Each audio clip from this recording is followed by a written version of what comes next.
Breaking news, Kolkata knight রাইডার্সের head coach Chandrakant Pandit IPL 2026 সালে আর কলকাতা দলে থাকবে না।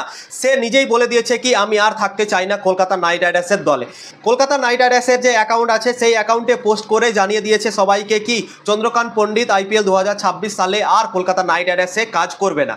চন্দ্রকান্ত পণ্ডিত নিজেই নাকি বলে দিয়েছে কি আমি আর কলকাতা দলে থাকতে চাই না, আমি কলকাতা দলকে ছেড়ে দিতে চাই। কলকাতা নাইট রাইডার্স সেই জিনিসটাকে অ্যাকসেপ্ট করেছে এবং বলেছে কি thank you Chandu sir.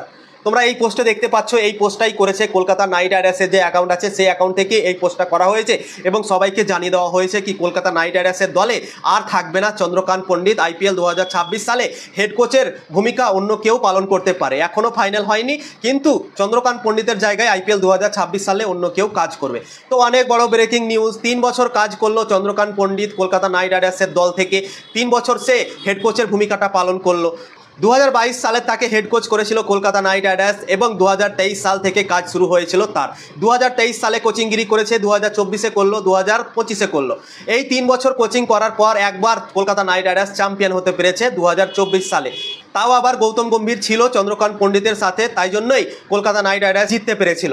Gautam Gambhir ছিল না তো চন্দ্রকান্ত পণ্ডিতের পারফরমেন্স খুব একটা ভালো হয়নি, 2023 সালেও খুব একটা ভালো হয়নি, প্লে অফে যেতে পারেনি, 2025 সালেও প্লে অফে যেতে পারলো না। তো তোমরা ভাবতে পারছো 3টে বছর কোচিংগিরি করলো কলকাতা নাইট রাইডার্সে, কিন্তু 3 বছরের মধ্যে একটা সিজনে কলকাতা নাইট রাইডার্স চ্যাম্পিয়ন হয়েছে, তাও আবার গৌতম গম্ভীর মেন্টর হিসেবে এসেছিল, দিয়ে চ্যাম্পিয়ন হয়েছিল।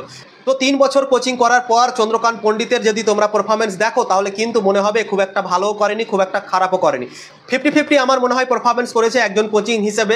জিততে পারেনি কিন্তু দলটাকে তৈরি করেছিল 2023 সালে যেভাবে দলটাকে তৈরি করেছিল, 2024 সালে যে অ্যাং প্লেয়ারগুলোকে দলে নিয়েছিল, তো চন্দ্রকান্ত পণ্ডিত সেই প্লেয়ারগুলোকে বেছে বেছে দলে নিয়ে এসেছিল কলকাতা নাইট রাইডার্সের দলে।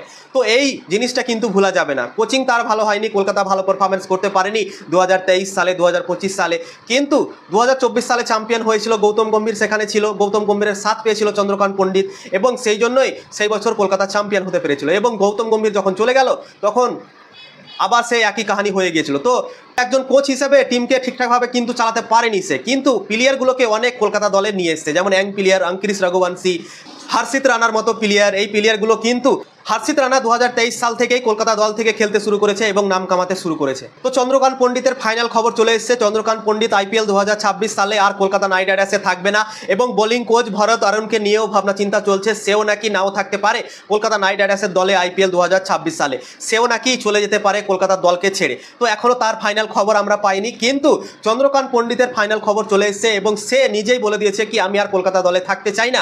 এটা আমি বলিনি, এটা বলেছে কলকাতা নাইট রাইডার্সের যে অ্যাকাউন্ট আছে সেই অ্যাকাউন্ট থেকে পোস্ট করে তারাই জানিয়েছে কি চন্দ্রকান্ত পণ্ডিত নাকি নিজেই বলেছে কি আমি আর কলকাতা দলে থাকতে চাই না, আমি আর কলকাতা দলে কাজ করতে চাই না, সে নিজেই নাকি ছেড়ে দিয়েছে।